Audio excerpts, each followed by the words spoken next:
जाओ, तुम सत्य के मार्ग पर हो। दूसरा मोती तुम्हारा हुआ। नदीम आभार व्यक्त कर गुफा से निकल जाता है। अब 2 मोती मिल चुके थीं। तीसरा मोती बर्फीली पर्वत के शिखर पर था। नदीम पर्वत की चढ़ाई शुरू करता है।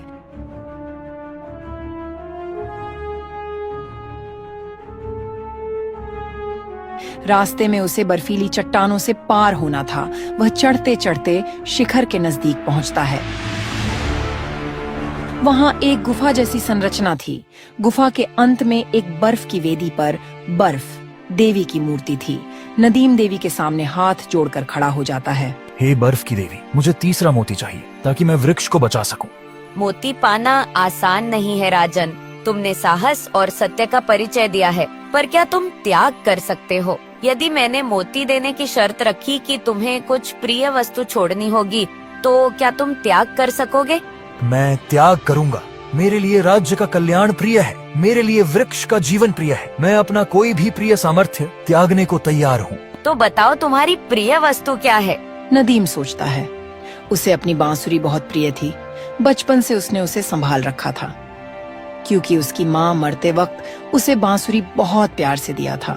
मेरी बांसुरी मुझे बहुत प्रिय है, पर यदि वह वृक्ष के जीवन के लिए यह त्याग आवश्यक है तो मैं इसे त्याग दूंगा। राजन, तुमने सिद्ध कर दिया कि तुम्हारा हृदय निस्वार्थ है। ले लो मोती और बांसुरी, वहीं रख दो वेदी के पास। नदीम मन भारी करके अपनी बांसुरी वेदी के सामने रख देता है और तीसरी मोती ले लेता है। तुम्हारा त्याग सच्चा था, इसलिए तुम्हारी बांसुरी मैं रखूंगी नहीं। मैं सिर्फ तुम्हारे हृदय की परीक्षा ले रही थी। अपना त्याग दिखाने के लिए तैयार होना ही काफी था। बांसुरी तुम्हारे त्याग के प्रमाण के रूप में शुद्ध हो गई है। अब वह कभी टूटेगी नहीं और सदैव मधुर सुर देगी। अपनी बांसुरी वापस ले लो और जाओ, तुम्हारा कल्याण हो। नदीम प्रसन्न होकर बांसुरी उठा लेता है, मोती भी ले लेता है। तीनों मोती लेकर नदीम अपने राज्य लौटता है।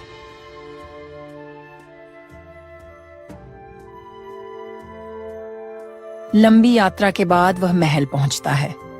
महल में सब उत्सुक थे। आ गए पुत्र, क्या हुआ? तुम्हें तीनों मोती मिली कि नहीं? हाँ महाराज, ये रहे तीनों मोती। मैंने अपने थैला में रखा है। बहुत अच्छा बेटा, हमें तुम पर नाज है। अब हमें क्या करना होगा? महाराज, वृक्ष की जड़ के पास इन्हें प्रत्यारोपित करना होगा। वृक्ष की आत्मा ने यही कहा था। सभी लोग उस पेड़ के पास जाते हैं। चंद्रकल्प वृक्ष सूखने के कगार पर हो गया था। नदीम वृक्ष जड़ों के पास छोटे गड्ढे बनाता है और मोतियों को क्रम से रख देता है। फिर जड़ों पर मिट्टी डाल पानी देता है। कुछ देर शांति छा जाती है। फिर धीरे धीरे वृक्ष की पत्तियां हरी होने लगती हैं। वहां उपस्थित सभी लोगों की आंखों में खुशी की चमक आ जाती है और सब जान जाते हैं कि वृक्ष पुनर्जीवित हो गया है। अद्भुत, हमारा चंद्रकल्प वृक्ष लौट आया। पुत्र नदीम, तुमने असंभव को संभव कर दिया। तुम्हारे साहस, सत्य और त्याग ने यह कर दिखाया। मैंने वचन दिया था कि जो इस समस्या का हल ढूंढेगा उसे मनचाहा पुरस्कार दूंगा। बोलो पुत्र, क्या चाहिए तुम्हें?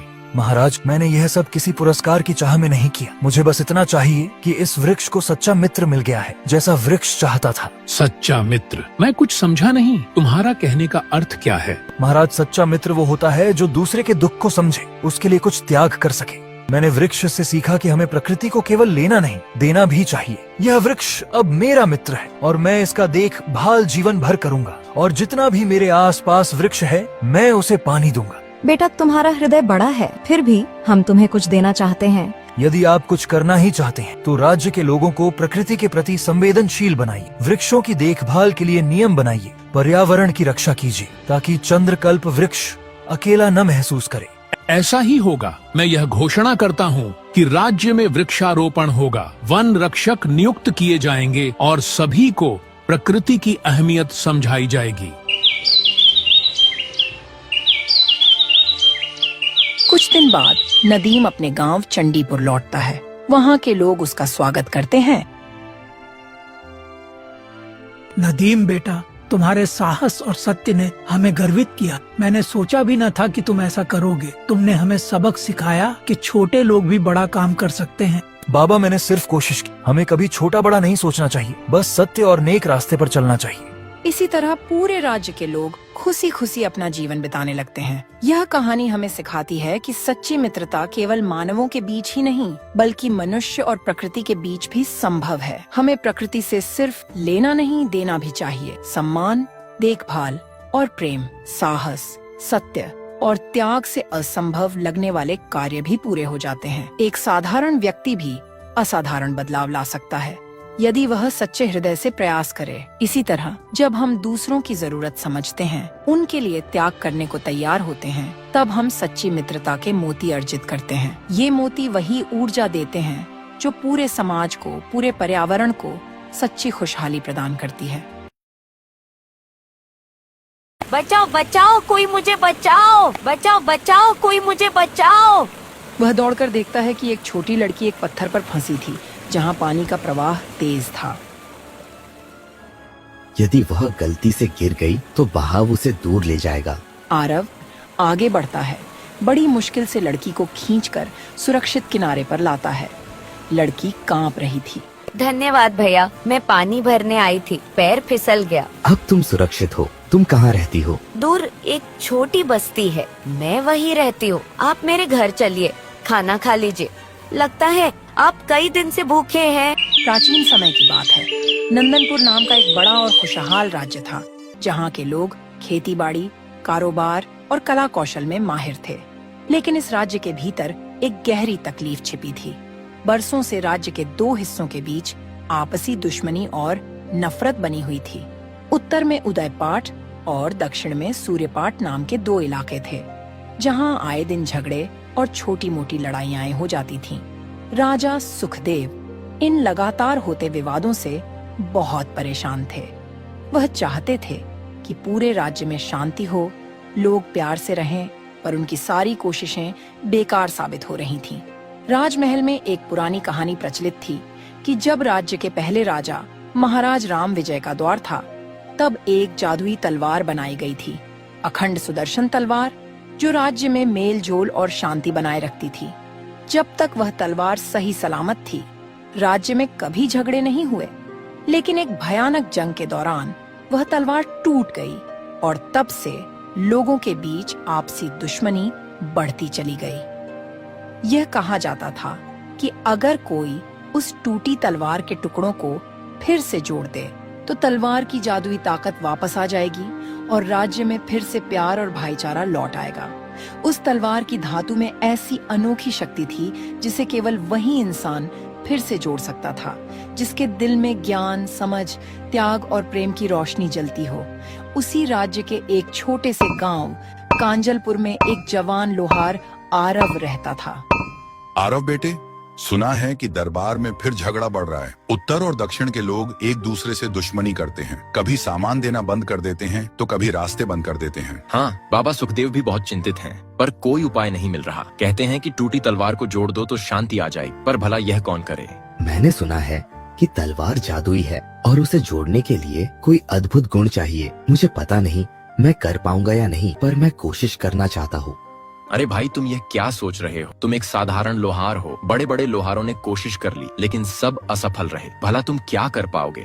बेटा, हमें अपने जीवन में किसी को हल्के में नहीं लेना चाहिए। कभी कभी साधारण लोगों में भी असाधारण कार्य करने की क्षमता होती है। आरव, अगर तुम्हारा मन कहता है तो प्रयास जरूर करना। जी बाबा जी, मैं दरबार जाकर अनुमति मांगूंगा। कम से कम कोशिश तो करूंगा।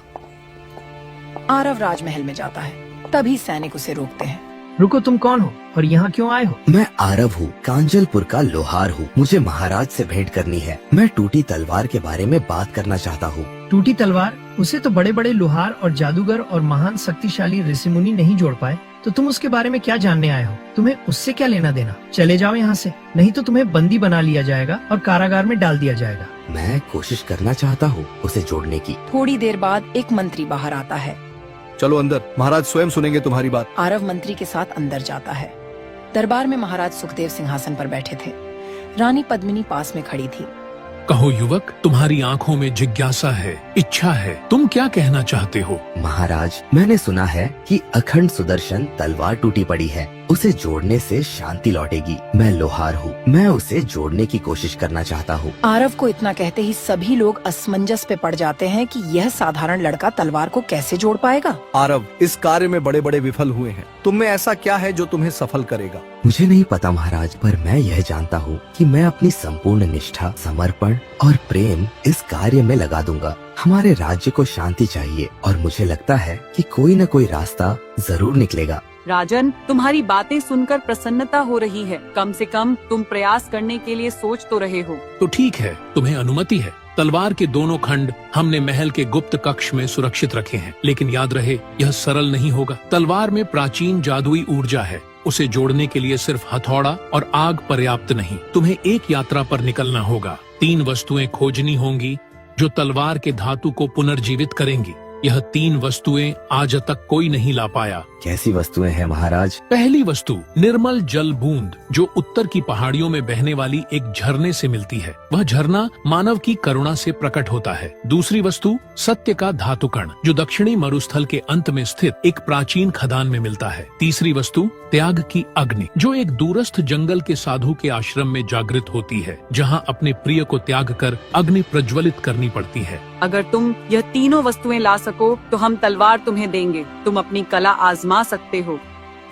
आरव प्रणाम करता है और दरबार से निकलकर उत्तर की ओर यात्रा पर चल पड़ता है।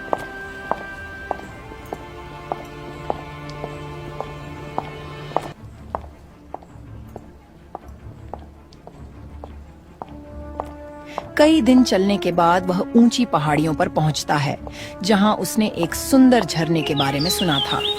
वहां पहुंचकर उसे तेज बहती हुई जलधारा दिखती है और वहां तक पहुंचना नामुमकिन लगता था। तभी अचानक उसे एक लड़की की आवाज सुनाई देती है। बचाओ बचाओ, कोई मुझे बचाओ, बचाओ बचाओ, कोई मुझे बचाओ। वह दौड़कर देखता है कि एक छोटी लड़की एक पत्थर पर फंसी थी, जहां पानी का प्रवाह तेज था। यदि वह गलती से गिर गई तो बहाव उसे दूर ले जाएगा। आरव आगे बढ़ता है, बड़ी मुश्किल से लड़की को खींचकर सुरक्षित किनारे पर लाता है। लड़की कांप रही थी।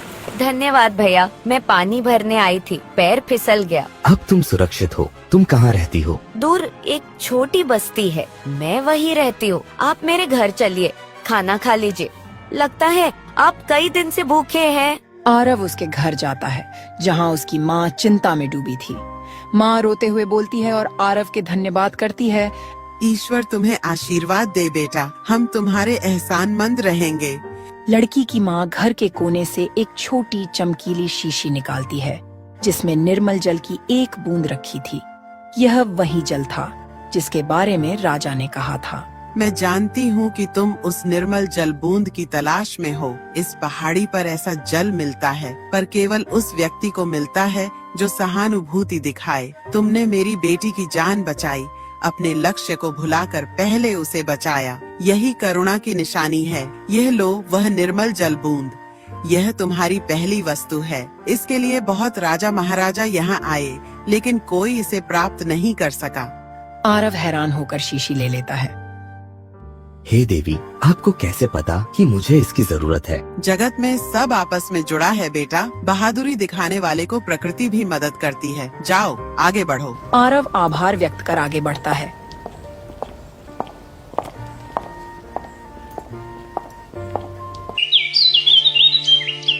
कई दिन की यात्रा के बाद आरव दक्षिण की ओर बढ़ता है।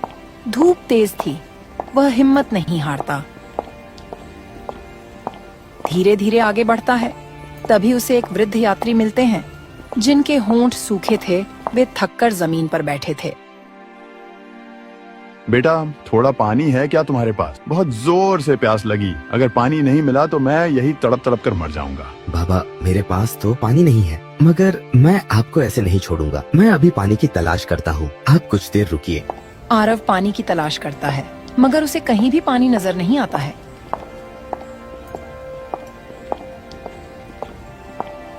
वह कुछ दूर और जाता है। तभी उसे एक छोटा तालाब नजर आता है। वह पानी जल्द से ले लेता है।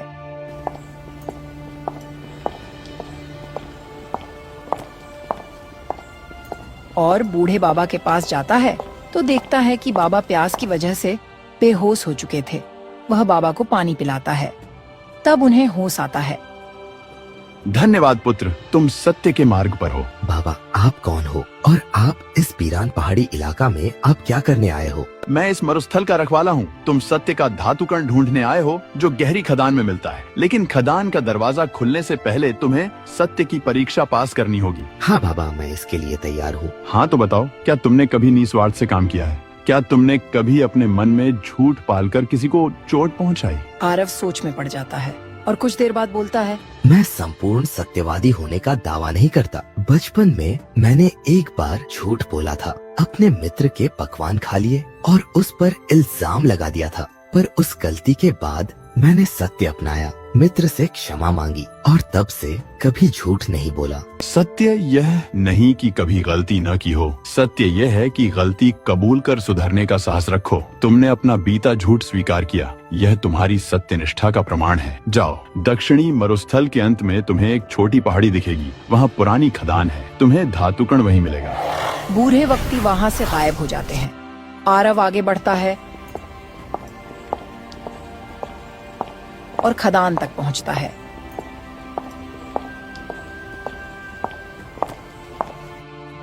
खदान गहरी थी, अंदर अंधेरा था। एक स्थान पर उसे धातु का एक छोटा कण मिलता है, मानो सत्य के प्रकाश था। वह कण आरव उठा लेता है। अब तीसरी वस्तु ढूंढनी थी, जो कि त्याग की अग्नि थी। यह पश्चिम के जंगल में एक साधु के आश्रम में मिलती थी।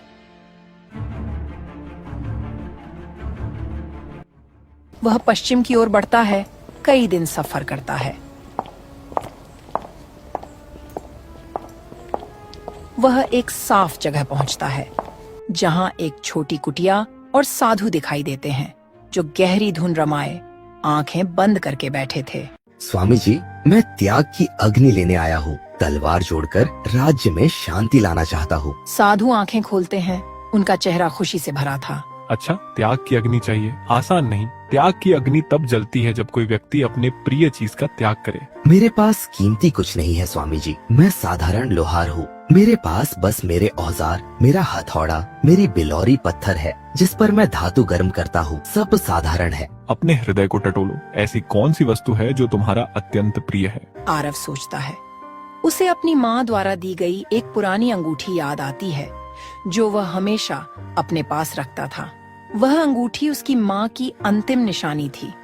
उसकी माँ बचपन में ही चल बसी थी और इस अंगूठी को देखकर उसे माँ की याद आती थी। आरव मन में दर्द महसूस करता हुआ, मेरे पास मेरी माँ की दी हुई एक अंगूठी है। यह मेरी माँ की अंतिम निशानी है। इसे मैं कभी नहीं छोड़ना चाहता। त्याग का अर्थ इसी दर्द में है। यदि तुम त्याग कर सको तो अग्नि प्रकट होगी। आरव की आंखें नम हो जाती हैं। माँ की यादों से भरी अंगूठी त्यागना सरल नहीं था, पर राज्य का हित बड़ा था। हजारों लोगों की शांति इससे जुड़ेगी। वह धीरे से अंगूठी निकालता है और साधु के सामने रख देता है। माँ, मुझे माफ करना, पर यह त्याग जरूरी है। अचानक एक चमत्कार होता है। कुटिया के सामने जमीन पे एक छोटा अग्निकुंड प्रकट होता है, जिसमें सुनहरी ज्वालाएं उठती हैं। यह त्याग की अग्नि थी। साधु मुस्कुराते हैं। अंगूठी अग्नि में लुप्त हो जाती है। अग्नि अब तुम्हारी है। आगे बढ़ो पुत्र, त्याग की अग्नि से ही तलवार का जुड़ाव संभव होगा। आरव अग्नि को एक छोटी जादुई कटोरी में कैद कर लेता है, जो साधु ने उसे दी। मन भारी था, पर कर्तव्य की भावना प्रबल थी। तीनों वस्तुएं, निर्मल जलबूंद, धातुकण, त्याग की अग्नि लेकर आरव लंबी यात्रा के बाद नंदनपुर लौटता है।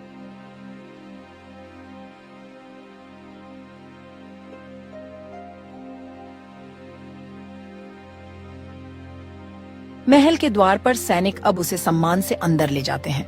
राजा आश्चर्य और खुशी से बोले, आरव, तुम सफल हो गए। सचमुच लाए हो वो तीनों वस्तुएं? मुझे तो जरा भी विश्वास नहीं हो रहा है। आज मैं कितना खुश हूँ, यह मैं तुम्हें बता नहीं सकता। दरबारियों के सामने आरव शीशी में निर्मल जलबूंद दिखाता है। अद्भुत! ये सारी वस्तुएं जुटाकर तुमने कमाल कर दिया बेटा। मंत्री, अब हमें तलवार के 2 खंड लाने होंगे। महाराज इशारा करते हैं। सैनिक गुप्त कक्ष से टूटे हुए तलवार के टुकड़े लाते हैं। तलवार एक बार स्वर्ण जैसी चमकती है। महाराज, मैं अपने लोहार खाने में इसे जोड़ना चाहूँगा, जहाँ मैं सहज महसूस कर सकूं। बिल्कुल, हम तुम्हारे साथ चलेंगे और देखेंगे कि तुम इस तलवार को कैसे जोड़ते हो। कांजलपुर के छोटे लोहार खाने में जाते हैं जहाँ आरव काम करता था।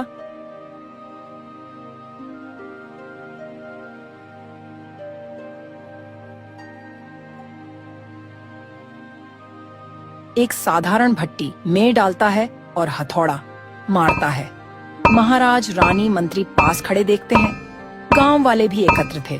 सब उत्सुकता से देख रहे थे कि क्या होगा। आरव हथौड़ा उठाकर धातु पर चोट करता है। कुछ देर में तलवार एक टुकड़े में आ जाती है।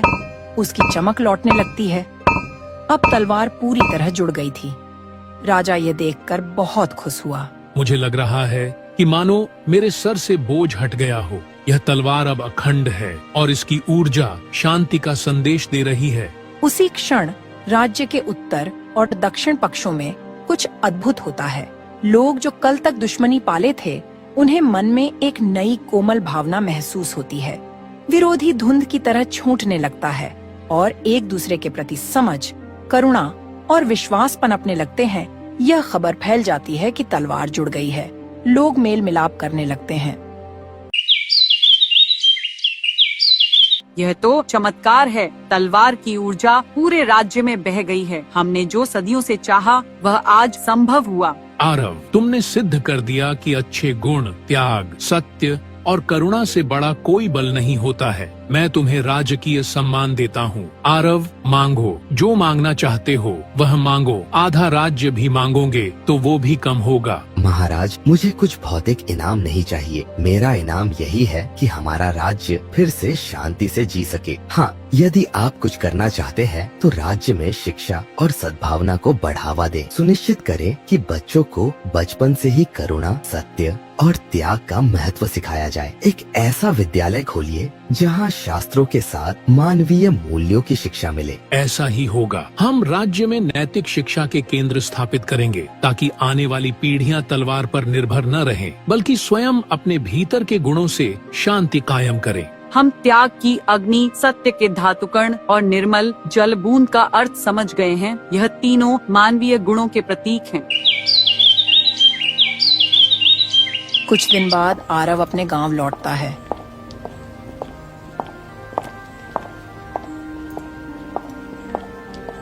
गांव के लोग उसका स्वागत करते हैं। बेटे, तूने बताया कि हथौड़े की ताकत से नहीं, हृदय की शक्ति से असंभव और संभव होता है। राज्य में शांति के लिए हम सब तेरा आभार मानते हैं। मैंने कुछ खास नहीं किया, बस कोशिश की, सही राह पर चला और मार्ग में जो परीक्षाएं आईं, उन्हें पार किया। गांव वाले आरव की बात सुनकर बहुत खुश हुए और सभी गांव के लोग खुशी खुशी अपना जीवन बिताने लगते हैं। यह कहानी हमें सिखाती है कि असली ताकत हथियारों या ताकत में नहीं, बल्कि करुणा, सत्य और त्याग जैसे अच्छे गुणों में होती है। चाहे समस्या कितनी भी बड़ी हो, अगर इंसान इन गुणों को अपनाए तो वह टूटे रिश्तों को सुधार सकता है, दुश्मनी खत्म कर सकता है और समाज में शांति ला सकता है। सच और प्यार की ताकत किसी भी जादुई तलवार से ज्यादा होती है, क्योंकि यह दिलों को बदल देती है। इस कहानी का मतलब यही है कि जब हम अपने स्वार्थ से ऊपर उठकर सबके भले के लिए जीते हैं, तब हम नामुमकिन चीजें भी मुमकिन बना सकते हैं।